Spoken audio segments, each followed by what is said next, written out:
My name's Cahuenga. I'm an alcoholic.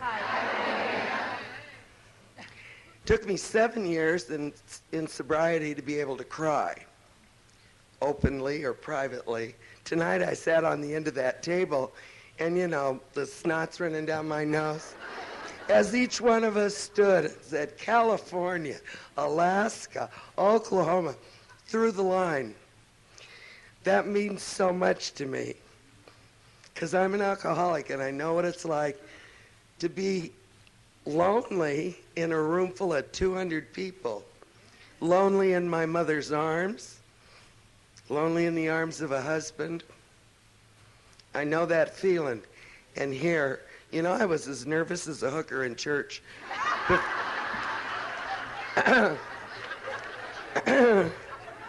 Tonight to come give this talk, and it was going through that roll call.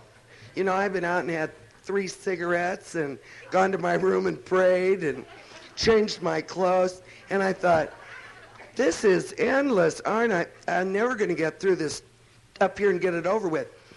And I was just nervous. I thought I was empty. I worked with a couple of newcomers today, and I thought, maybe I'm empty. Maybe there's nothing else to give. But when that roll call started, it didn't matter that I'd gone to my room and said my prayers and smoked cigarettes and been afraid. It mattered that I am a member of Alcoholics Anonymous.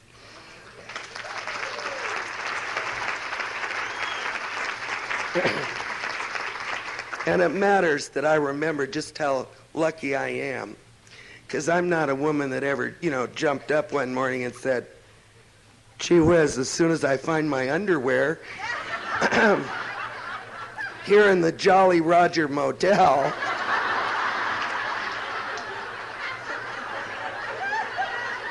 I'm going to spring into action and find God.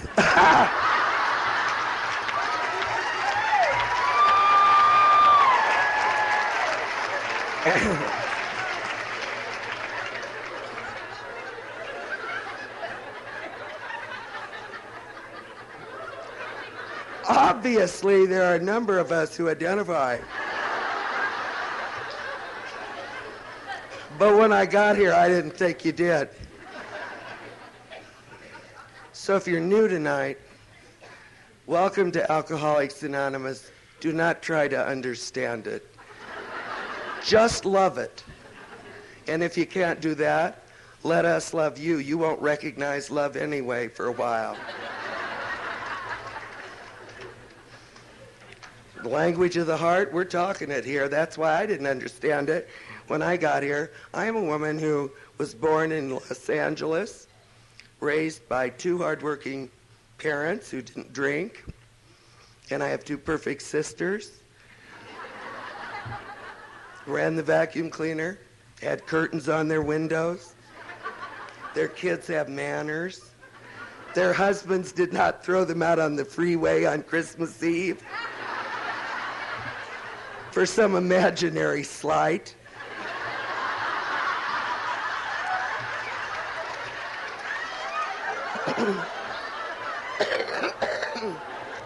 They know how to make casseroles. And they layer them evenly, They remember, and they put the cheese and then the meat. They run the vacuum cleaner. Until I was like about 7 years sober, and through my drinking, when it got time to vacuum, I moved. It was easier, getting the boxes and leaving the wreckage behind for some other poor soul to clean up. That is the woman that God chose on June the 23rd, sometime in the morning of 1983, to give this gift to. Because I'm a woman who couldn't stop drinking. And that's what happened. I'm here to tell you what I was like, and what happened, and what I'm like today. For those of us who have been here, a little longer, we understand the three. But I listened very carefully, personally, to what happened. Because when I can't make that connection, when the wiring slips a little loose, that conscious connection with God, with that higher power, I remember to go back to what happened. And I'm going to tell you what happened. And then if you want to debate the issue, you can talk about it, because I've studied my case a long time here. I have to believe that the gift was given to me so I can give it to you. And I have to believe that I was given this gift, and all the women and all the men and everybody who's come here has given me a piece of it. I didn't get it all at one time. I got a great big, sobriety quilt. Because when I go to a meeting, I may not get the whole problem solved. I may just get a little piece. And I put it up there, and then I go to another meeting, I get another little piece. In 13 years, I got something that looks like a quilt started here, because all those pieces come together. That's why one of the reasons I go to meetings. The other reason is I go to meetings because I need to give this away, everything that's been given to me, so I can stay sober and not hyperventilate when I can't have a cigarette in a major hotel.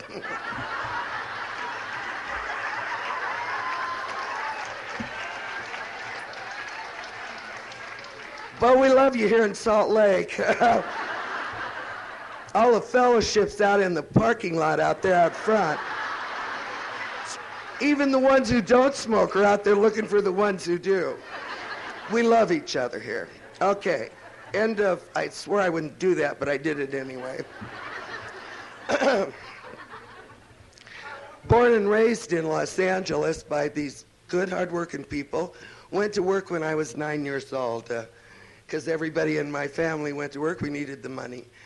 Our family disease was poverty, until I got a drink. And then it became alcoholism, I'll tell you. I hated growing up in Cahuenga, which is a suburb of Los Angeles. It's where all the asthmatics and tuberculars used to go to breathe good air. I was neither asthmatic nor tubercular. Little did we know I had a potential other problem. And I was a big, healthy, strapping girl, and felt like this family that I'd fallen into just didn't, they just weren't too tightly wrapped. They just didn't do it right. I no more felt, I loved, my mom and dad, or I thought I did, but I just didn't feel comfortable with them. And my major objective was to get the hell out of Cahuenga as quickly as possible, and I did. I had my first drink when I was 16 years old. I grew up in a household where there was no alcohol, and when you're living in a storefront or a public park or a trailer, 22-foot high, your parents do not come home and say, let's have cocktails. They just don't do that. My father was a big Swede, and my mother an American Indian. And I tell you that so that you can see what a Swede and an Indian produce. Tuck it away for future reference. In case you ever stumble across it again. Coffee. Mm-hmm. Thank you. I got the hell out of Cahuenga. When I was 16 years old, I got a job that wasn't like frosting root beer glasses or working at the drive-in making sundaes. I got a real job in a factory. Oh, how wonderful. Thank you. I, somewhere last January, began to lose my voice with the flu. Many people said thank you in my home group. Anyway, I got this job in this factory, and I started making a little money. And on my first payday, the women I rode to work with were some older than I. And they said, we're going to stop at this place called the Bright Spot and cash our paychecks. I had never been in a bar. I didn't know what you called alcohol. My father's religious upbringing was like a religious upbringing that didn't allow anything. You know, cigarettes, high-heeled shoes, radio, television, movies. They must have allowed that three times because there were three of us. But that's it. So I'd never seen alcohol, and I didn't know what it was. And we stopped at this Bright Spot, and I fell in love with it. It was like a bar. I love bars. Last night, my heart was so touched when Patty said, I love the smell of a bar. I still do. You know, I'll be walking down the street being Miss Spiritual Giant, and I'll walk by one of those doors that's open early in the morning with that stale beer and the stale cigarettes and the cleaner from the men's room wafting out there, and I think,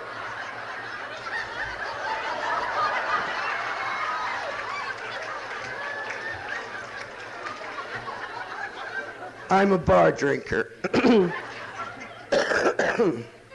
And so that night I went into a bar, and I climbed up on a red leatherette bar stool, and I didn't know what to order.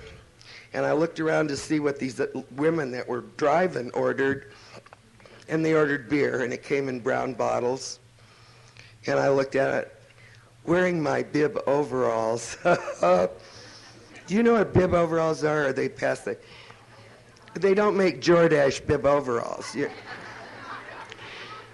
And I was tall at 16, and I was born with a big purple birthmark on the right-hand side of my face. It's still there. And I had these, you know, and I couldn't keep the bib between them. And if I raised my arms real fast, the crotch would go...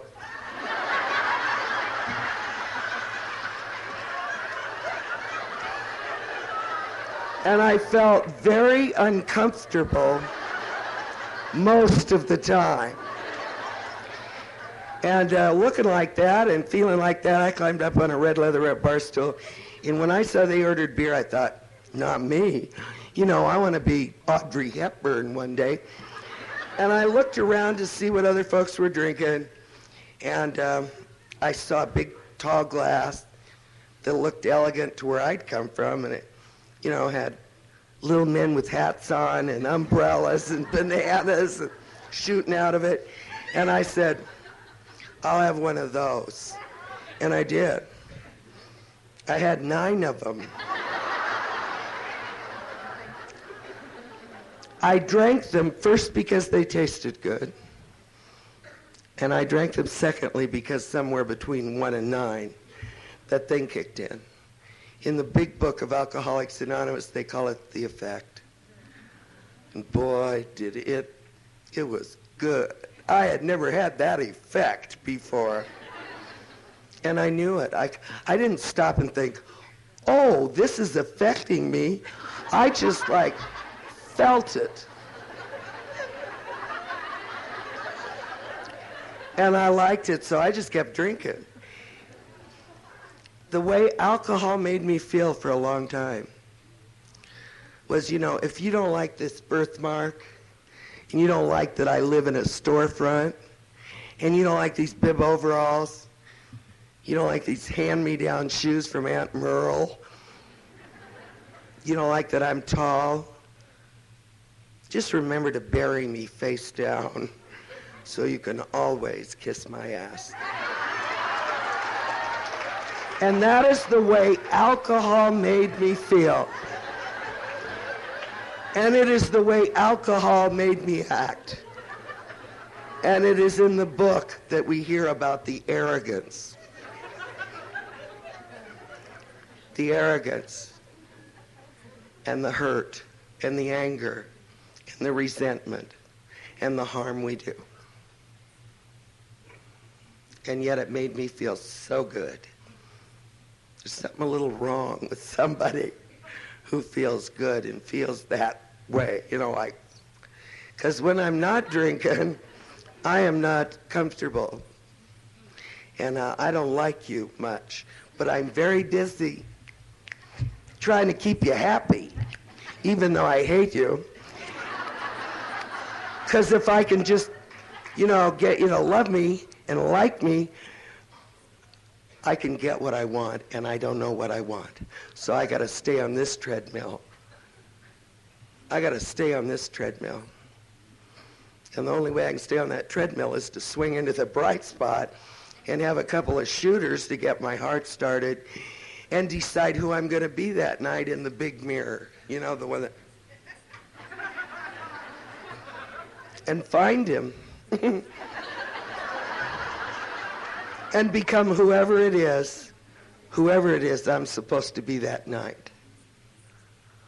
The difference here is, at 12 years and 7 months it is here in Alcoholics Anonymous that I have begun to find the woman that God created and I rejected so long ago.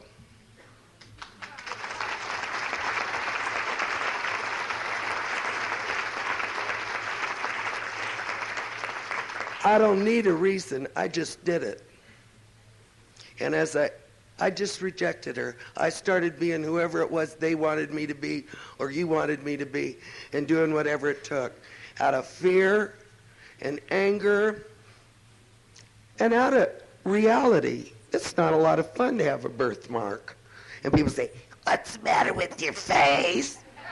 I am not darling. And I don't say, "Well, you see, I had a birthmark and I was born with it." I just go, "No, you got a little birthmark. Because you hurt me." And it wasn't until I got sober that I could say, I got hurt. And it wasn't justified. Well, really? And this world isn't always fair. And there's plenty wrong with it and the people in it. And what do I do about that? Well, I ask God for help. And once I've taken a part of these steps, I treat them like I am. I treat them like they were a sick friend. You know, I read that for a long time in that book. And what do you do when they step on your toes and treat you mean? Well, you just treat them like a sick friend. And I thought, that isn't enough. But after I'd done an inventory, and I had begun to look at some of the major problems with me and what I had done to others, and finding out how they felt about it when I went to make amends. My sponsor told me an amend doesn't sound like a telephone. It sounds like this.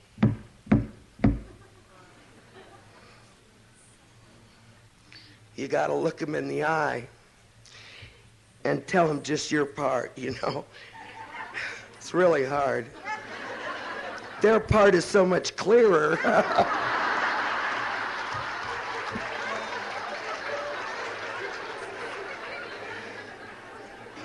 But it's in the action of doing that, not the prayer, not the fear you feel, not the lack of faith you feel. It's in the action of doing it that the faith comes along.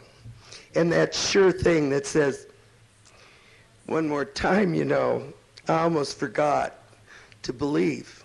One more time, I doubted the power that took a woman like me from behind a dumpster on Venice Beach and put her in the middle of 250 sober alcoholics in the Pacific group of Alcoholics Anonymous. That is the boot camp of AA. And thank you, God, for them. My first 6 years, I couldn't hit a bull in the ass with a handful of rice. And yet they took me in the way I was, and they said, just keep trucking here. Just do what everybody else does. Just get into action.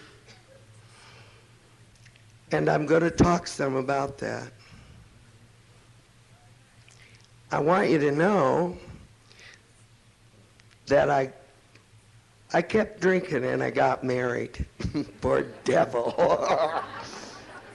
And I married a, academician. I used to say, and my sponsor said, get real. I married a teacher, and I thought that would make me respectable. And I bought him a lot of stuff, because by the time I was 23, I had a real stroke of luck. Somebody in the recording business thought I had a good ear, and I got a big job, and I came out of that factory, and I left Cahuenga, and I quit drinking at the Bright Spot and Vince Dundee's Knockout. And I went to work in the recording business, and I was successful there, and I made a lot of money, and I bought, I got rid of the bib overalls, and I had my shoes made. To hell with Aunt Merle and her nurses Oxfords, handing them down, and I left my family behind, and I denied who they were. Until I got sober in Alcoholics Anonymous, I never wanted you to know where I came from, and so I never told you. I created a new identity and a new spin on the ball. These are the people that raised me. They didn't do anything wrong. But I just didn't want you to know where I came from. False pride, ignorance. Oh, that hurts my ego when I say. And I did real good. And I started flying across this country and going to bed with other people's husbands and charming them. And a hotel room was real lonely at 8 o'clock in the morning with a note stuck on the mirror. See you next time. That isn't exactly romance, I don't think, or love, or comfort, or what God wanted for the woman he created in Cahuenga, be gay, or any one of us. But I didn't know any better. When you're drunk, you have trouble sorting that kind of philosophical stuff out. And I just couldn't go to bed unless I had a few shooters. I married a nice man, and I bought him a lot of stuff, and we were married 9 years, and I couldn't stop drinking. I wanted to be a wife, I wanted to be like those other women, go home and, put that casserole in the oven and have him smile, and it didn't work out that way because, I made that drunk call home over and over and over again. Hi, honey. I'm just going to be a little late. We have a little extra work here at the studio. Maybe 30 minutes. Don't hold dinner, but I'll be there. And I would go to one of those velvet sewers, the ones with the velvet curtains and the naked lady over the bar, and the bartender wears a pinky ring, and he uses a jigger. Never trust a bar where the bartender uses a jigger. I don't want to be there, If you don't pour and drink like I do, I sure as hell don't want you monitoring my alcohol. But I went to better bars, and they had a maid in the ladies' room. And I went, what do I need a maid in the ladies' room? I already know how to pee. And I don't wash my hands anyway, because I don't want to miss anything back there at, Excitement Central. But he's slobbering and drooling, you see. But I went to better bars because I thought it'd make me better. Like if you buy a better car and a better pair of shoes and have your hair spun into curls by some imported person, and you have, your massage at the office, and you have your nails glued on. Just a better person.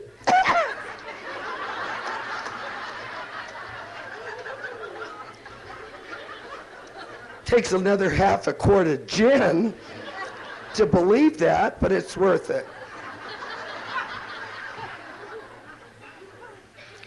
I drank myself out of the recording business. I drank up that marriage. My husband asked me to leave. It was in that marriage that as a direct result of my drinking, I killed my child, my only child. And as a direct result of my drinking, I lost the capacity to ever have another child. I did not come to you. I didn't tap dance in here from the senior prom. I was 32 then and well into alcoholism.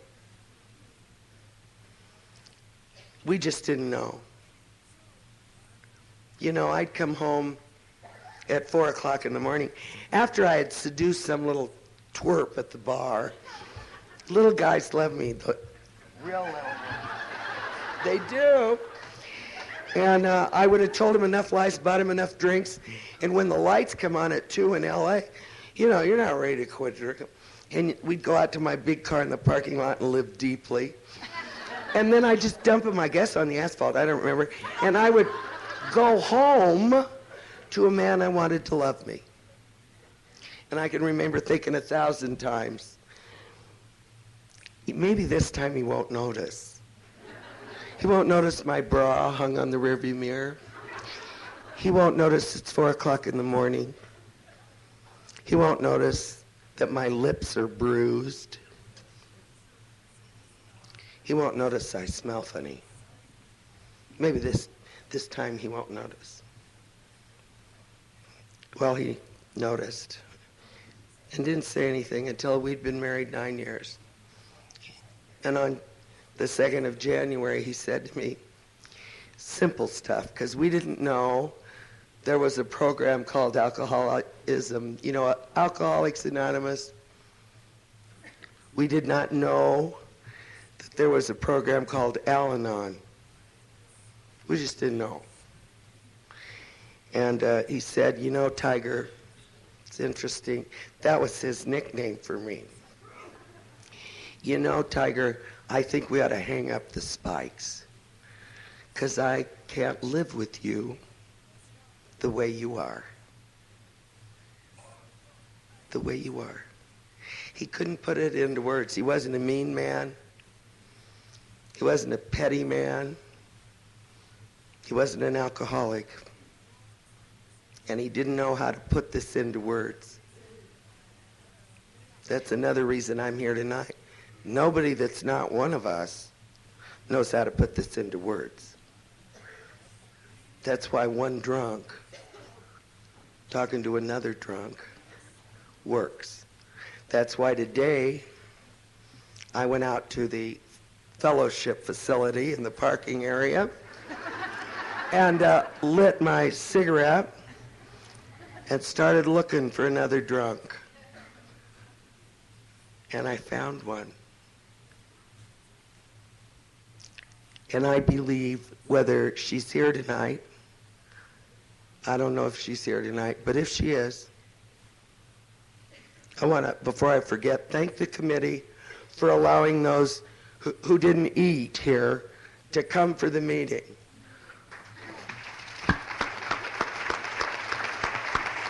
I don't like conferences where the doors are shut while they serve the whatever. I can never identify what it is, but it's good. But the chicken or the ham. I like those. That's okay for us who can have, a nice dinner. But when the meeting starts, everybody carries the message and everybody is here. This is a fine committee of sober women who've worked a year to do this. But especially because I, have a nasty streak that we're working on. And I'd say, open those doors. How come all of us are in here with the chicken and the other alcoholics are out in the... But they handled it right. And I thank them for that. It makes me feel good. And I'm glad I'm here. I'm glad all of us are here But it's that one drunk talking to another drunk. And I spent a couple hours doing that. Telling my one-on-one in my hotel room, women like me, where we could smoke. And and we did, and we talked. And we talked. And we listened. And when she left, I was able to do what was done for me. I gave her a pack of cigarettes. No, there's a story about that. If Diane is here tonight from the Pacific Group, it's my Judy R. story. See, I was given everything I needed, and it wasn't handed to me like charity, because I'm a drunk.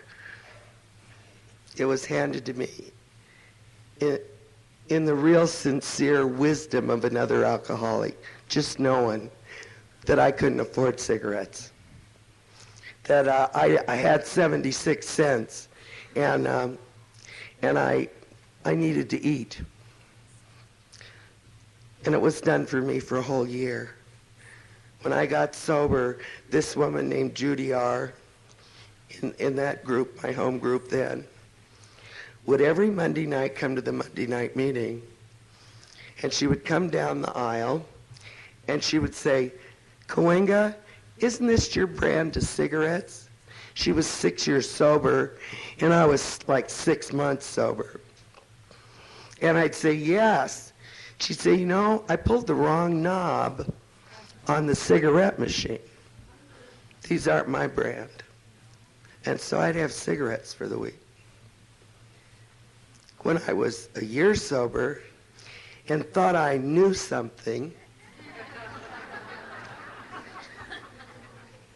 she did that one Monday night, and when she walked away, I said to my buddy, who had 30 days less than me, "I hope when I'm 6 years sober, I'll be able at least to pull the right button on the cigarette machine."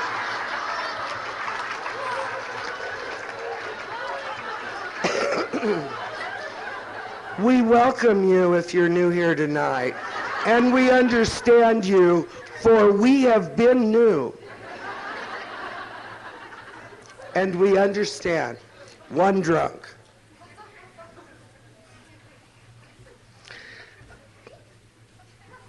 On June the 23rd, 1983, I found myself behind the steering wheel of my car, in a car with 2 dogs and a Siamese cat.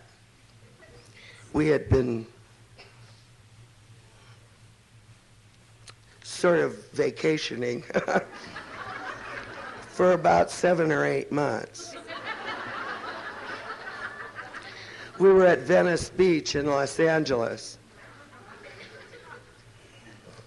behind a dumpster in a parking lot behind the L&L Market at Rose and Oceanfront Walk.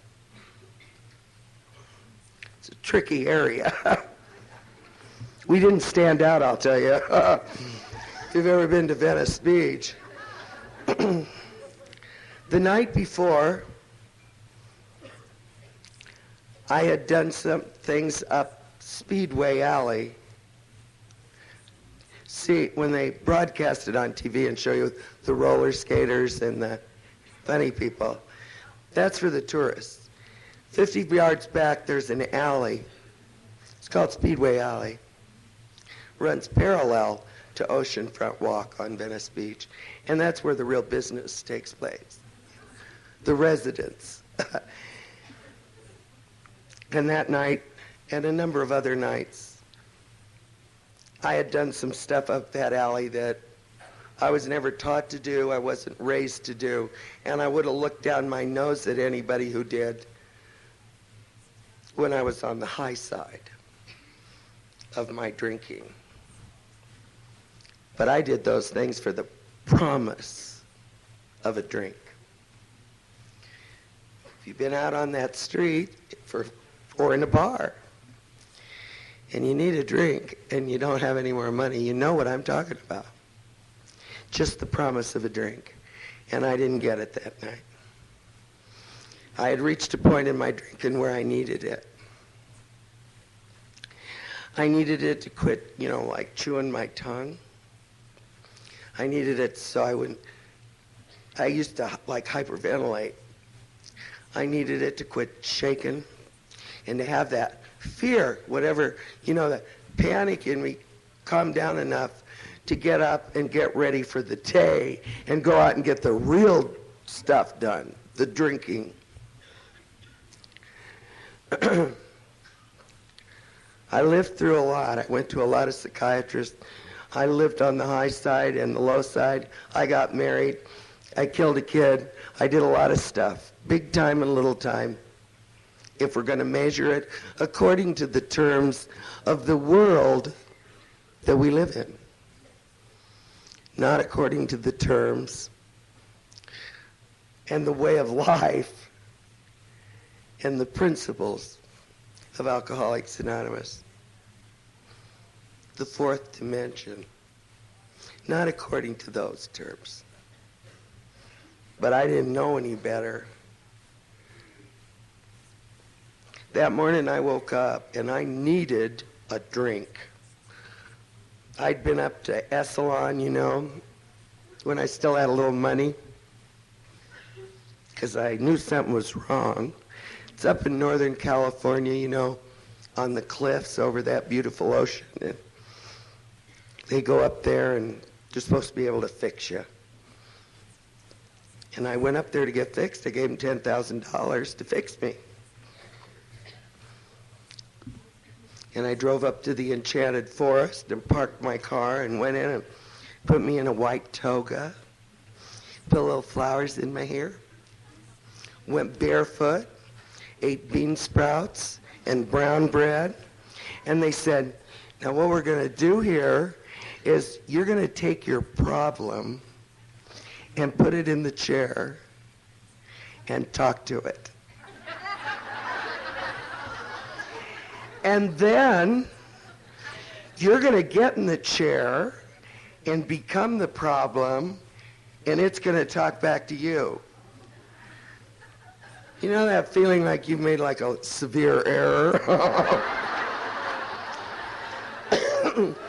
I very quietly flipped my toga up and went looking for the refund desk. I'm willing to tell them anything. I think I'm having an attack of some exotic disease and I got to go home, and they don't have a refund desk there. And I didn't know what my problem was. I had not done an inventory. I had not talked to another sober alcoholic. I had never darkened the door of an AA meeting. I mean, who would go there? Little men in raincoats with rubber boots and a bulb hanging over a oilcloth table. We have a lot of old ideas, conceptions that we're going to have to let go of. But I didn't know about AA, never darkened the door.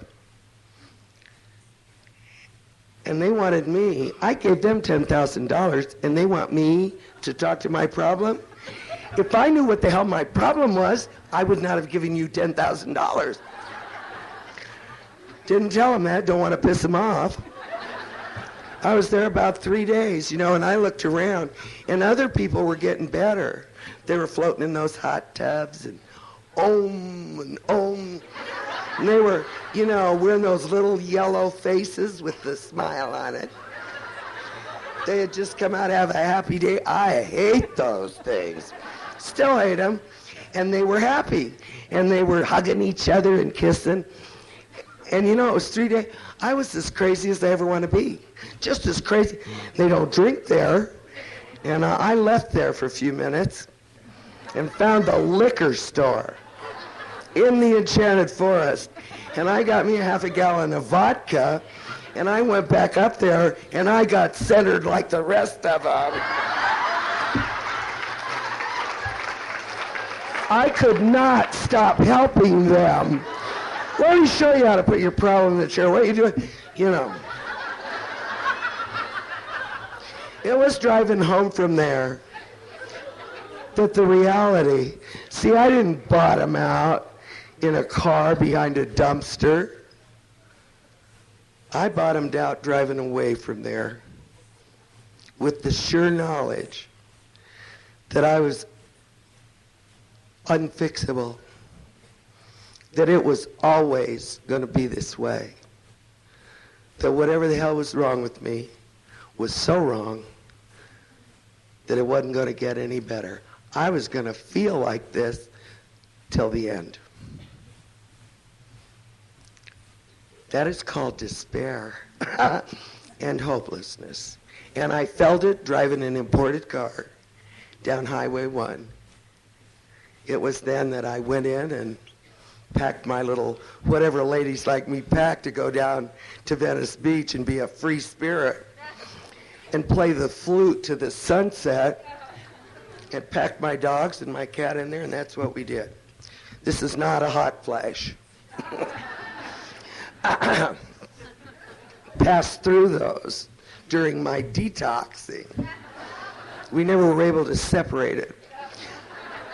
But it's over, thank you. I bottomed out doing that. And I went home and packed those 2 dogs and that Siamese cat up in a car. And I said, screw it. The phone's been turned off. I can't make the payment on the mortgage. The light, who cares about the light bill? And I've been sleeping in the garage because I'm afraid to go in the house for the last 3 or 4 months. I'll just split, you know. We call it a geographic. Just screw it. And so I went to Venice Beach to be a free spirit. I was there about 7 or 8 months, in and out, on and off that spot. And on June the 23rd, 1983, after working that alley that night before, I woke up. And it was a June morning, overcast, and I was sitting at the steering wheel of my car. Now we get to where the rubber hits the road. You tell me, if there is no power, if there is not a God, then you tell me why this happened. I woke up, and I needed a drink. And I sat behind that steering wheel, and a thought came to me. And it was, never darken the door of an AA meeting. Thought it was rubber boots and raincoats beneath me. Because I had a deeper problem. Don't know what it was, but it couldn't be my drinking. And a thought came to me, and the thought was, maybe if you went to Alcoholics Anonymous, you could learn how to panhandle. And that's what arrogance will do for you. And then if you could panhandle down here on the beach, you could get a little fix, you know, a little money together. And I'd forgotten that I had about 3 strands of hair left. My hair had been falling out.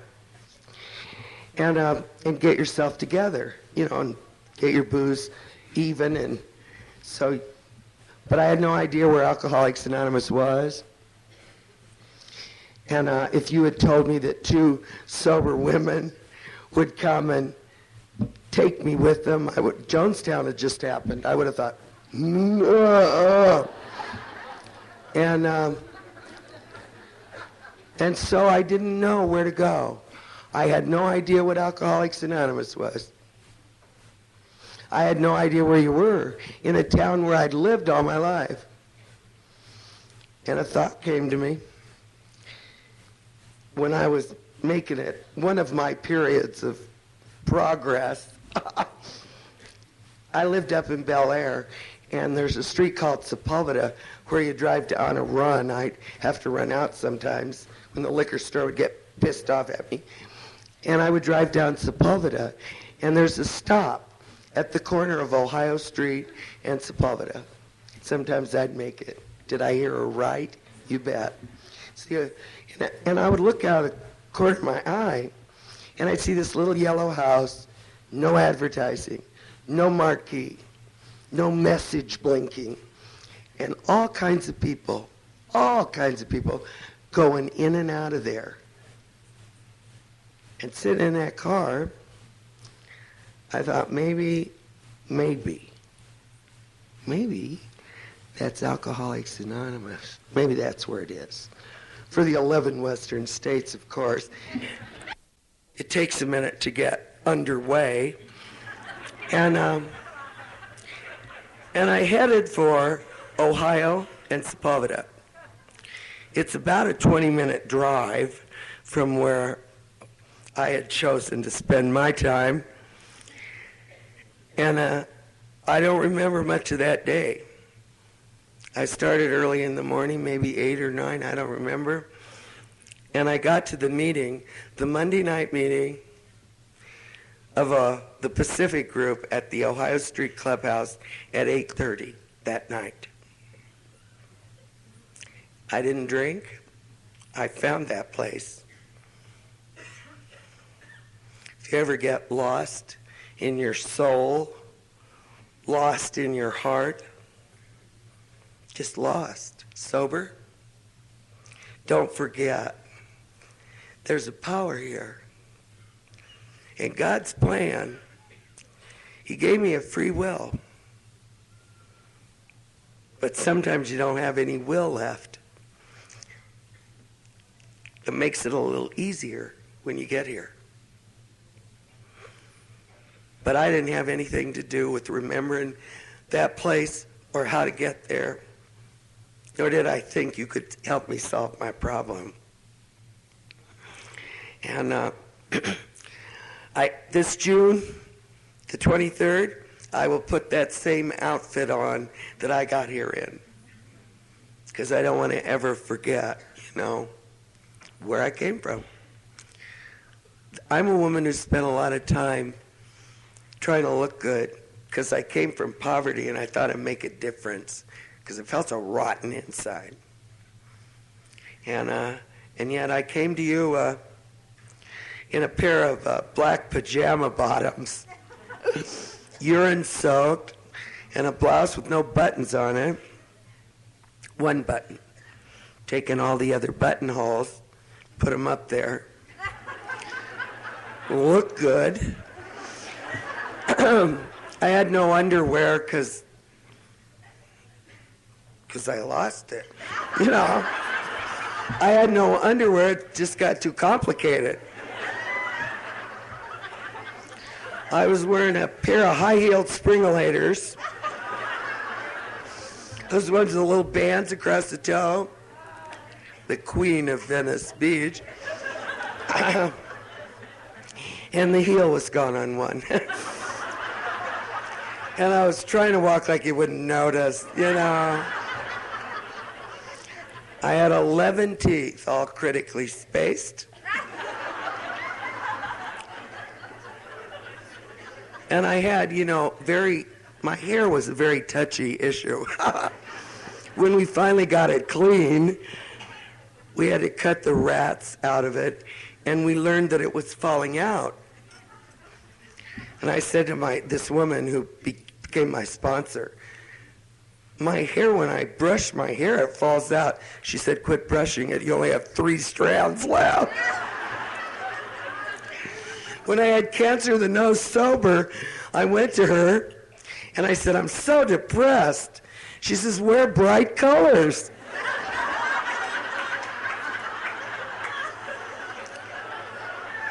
I have to assume that you're praying, that you have a conscious contact with God, that you've taken these steps, that you have found the power, and if you haven't, wear bright colors and start praying, start working those steps. I walked up to the front door of the Monday night meeting of the Pacific group of Alcoholics Anonymous, and there was a guy standing there. He's still sober. And, he was really clean. I hadn't had a bath in maybe 6-8 months. And I looked funny and I smelled funny because I was. And I was dirty. And he had on a Harris tweed jacket and a power tie and slacks you could slice cheese with. Creases, and a pair of wingtip shoes and a mouth full of white teeth. He looked like he'd eaten a piano, you know. Half my age. And he did something that I try to do and that I teach my babies to do. He put his hand out to me, just the way I was. Just the way I was. You know, I had a baby walk up to me about 2 months ago, and she said, and I said, please, what is it? Miss Serenity here. I said, what has upset you? And stop snorting. And she said, I smell alcohol. Somebody in here has alcohol. I said, are you at the wrong address?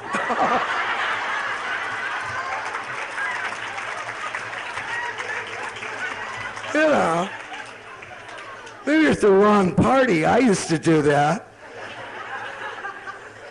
It's what we do. Until the power.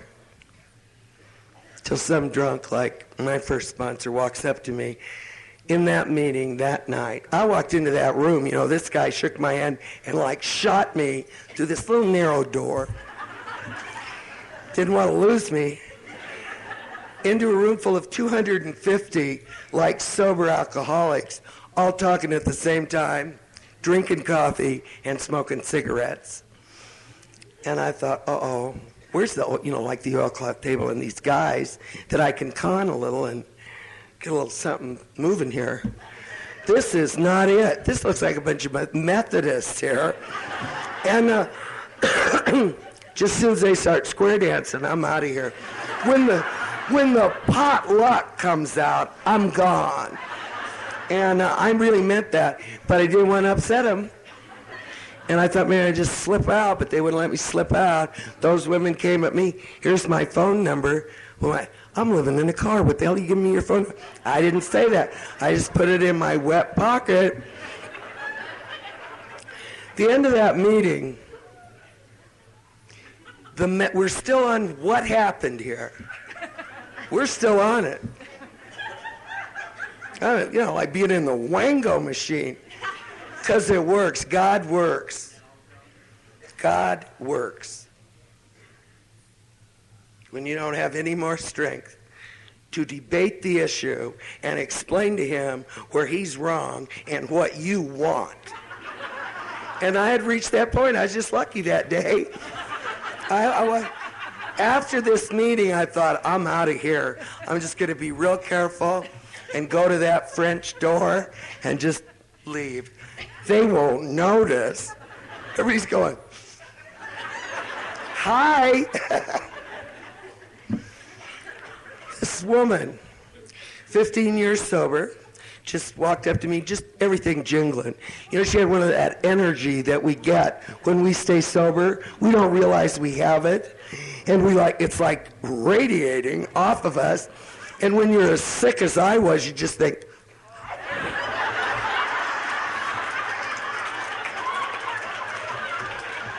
she just walked up to me and she said, here's my name and my phone number. And I thought, great. I thought, just keep them calm till you get out of here and get in that car with the 2 dogs and the Siamese cat. They were already out the back door feeding the dogs cheese. They didn't have to sleep in that car with those dogs. I did. But that's the way we are. We are loving people. And they were kind to my dogs. And they gave them cookies. For a long time, my dogs ate off the refreshment table. And I didn't know it. See, we take care of you here because somebody took care of us. We don't have it in us anymore to hurt you or to make fun of the way you do your hair or what you're wearing tonight. Because I haven't bought a dress yet, but I'm working on it. I have worn hand-me-down clothes. I have trusted in a power greater than I because I had some amends to pay off. Back to that meeting, this little lady walked up to me and everything's moving. She's got bracelets on and earrings and everybody's saying, "Good night, Marianne." And I thought, there's just one more little step here and I get the hell out of here. And she said, "Here's my name and my phone number." And she said, "Why don't you meet me at a meeting tomorrow night at 26th and Broadway?" Now, I have this little thing about me that when you tell me something dumb, or that I think is dumb, or something I don't want to hear, I have a little curl to my lip, a little toss of my 3 strands of hair. And it happened. And she carried the message of Alcoholics Anonymous to me. One drunk talking to another. And if you think about it, each one of us someone has carried it so that we could hear it. And it's been carried in every language. Alabama language, Ohio. No, there's the language in every state. I've learned that. But it's in the words. It is the language of the heart.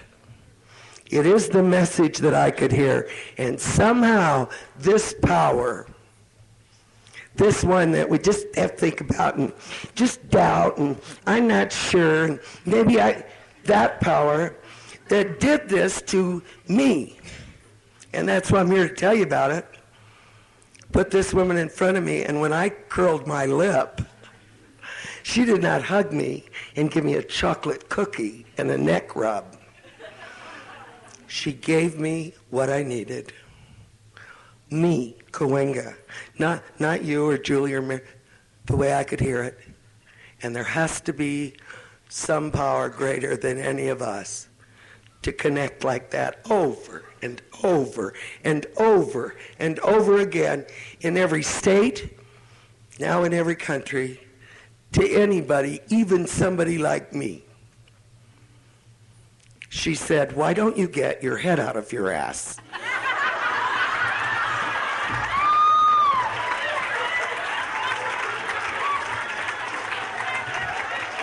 Do you know who you're talking to here? I may not look so good, but I gotta tell you what I used to be. You don't know. I didn't say that. I was appalled. That's a new word for pissed off. I just thought, stunned, because she called the shot. She said, and here are the words, "Why don't you get your head out of your ass? For I believe you may be an alcoholic woman like me." She took it to herself, like me. And you can tap dance out here in that little outfit you got on and go on feeling the way you're feeling and doing the stuff you're doing and living the way you're living. Or you can meet me tomorrow night at a meeting at 26th and Broadway, and you just might feel some better. She did not wait for me to debate the issue. She didn't wait to sell it to me or to promote it or to convince me that I was going to die or to explain to me how wonderful she really was. She just turned on her little tennies and split. 2 things happened that night. I did not return to Venice Beach. I never have again. And I did not drink, nor have I had a drink since that night.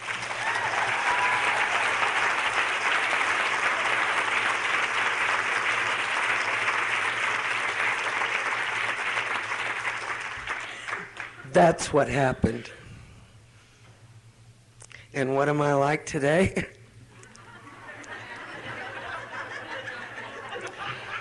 My sponsor, I thought she is, I didn't know you could choose a sponsor till I was about 4 months sober. I thought this woman had assigned herself to me. I thought they did that. I thought somebody in the back room said, you get the one in the wet pack. Thank God, because this woman meant business. She just didn't mince words, She just got it right out there for me. And the interesting thing for all of us to remember, and I try to remember, is that the next night, I spent all day the next day on a resentment, because I was going to find that little old lady and explain to her who the hell she was talking to here. And that energy, that thing that keeps us up and ready to drink and ready to get in a fight and ready to destroy ourselves. One more time. I found that place. It took me all day the next day, but I found it. And I stormed into that Tuesday night meeting. And I want to tell you what, that was not a regular meeting of hers. She was there. She was there early. She was waiting for a woman, the odds are anywhere. A woman like me, not going to show up. But she said she'd be there. And she was.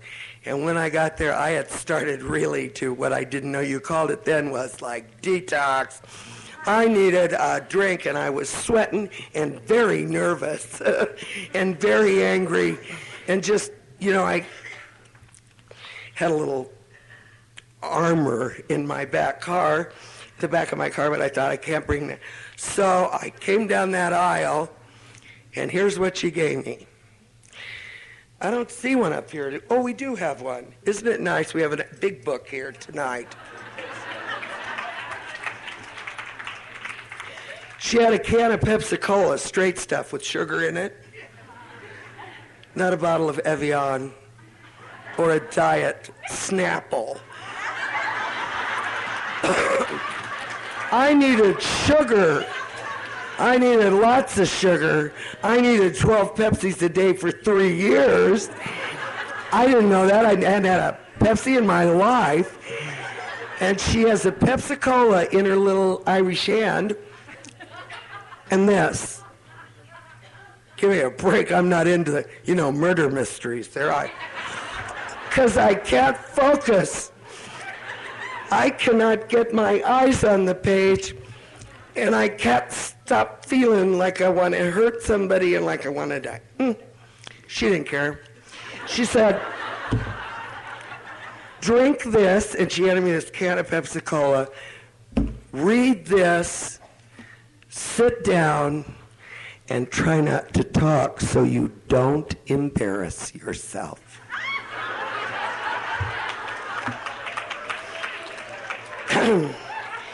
This is the woman who heard my inventory, who took me through those steps, who said, yes, you have to go to that man and tell him you embezzled $22,000 and you're willing to pay it back $5 a month. And yes, I had disappeared I was a missing person for 13 years from my family. My mother and my father and my sisters went to bed every night wondering where I was. And it was not like they live in Australia, because I got pissed off at them. They didn't understand either. I couldn't win them over. When I got sober, Mary Ann said, the first thing you got to do is find your parents.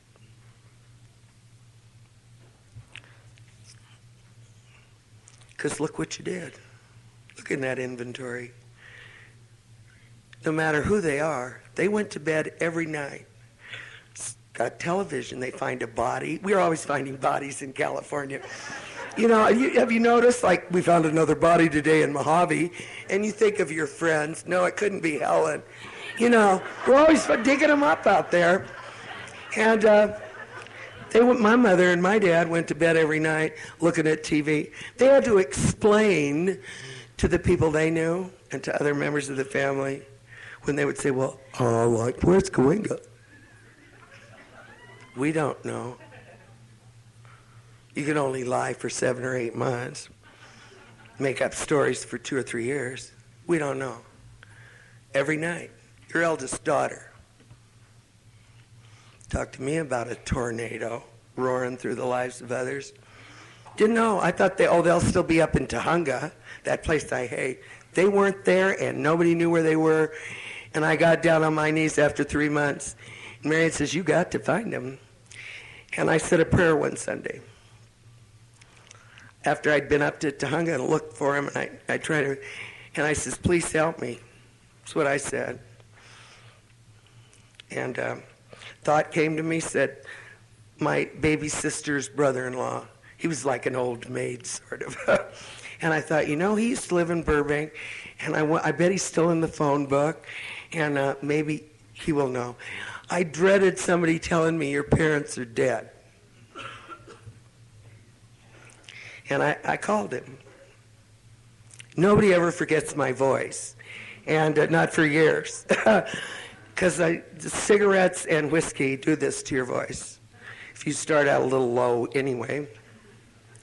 He knew my voice, and he said, oh, have you called your mother and father? That's a gift. That's an amend that I thought, oh, God, I don't have to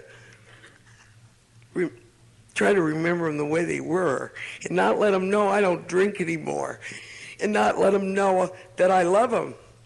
I just don't know how to show you, and let them know I'm living a respectable life, and let them know I'm just not quite like them, but that I tell the truth, and that I'm not going to drink anymore, and that I'm sorry for all those years, but I'm going to amend my life. And I'm going to call you every week, Mother, and listen and not tell you how wrong you are, even when you're wacko. I'm going to send you a card on Mother's Day and your birthday and Christmas. And I'm going to do the same thing for Daddy. And I'm going to find my younger sister, and I'm going to tell her, Mom and Daddy are good, and I'm sorry I wasn't here for you when you were growing up. I got nieces and nephews I didn't know I had. Fine kids. The last amend was to a sister that had a horse fall on her. The pretty one, my mom always used to say to her, oh, Ruthie, you're so pretty. Cahuenga's smart, but you're just so pretty. And I just hated her. So we never developed a close relationship.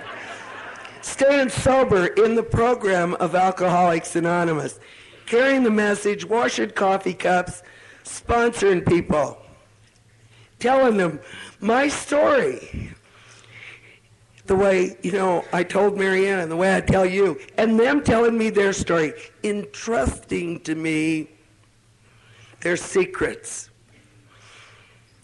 and losing, killing a kid. Where would I ever consider that to be useful? Well, by God, we bring everything in here, and everything we did is useful. We can always share it. There's somebody else out there.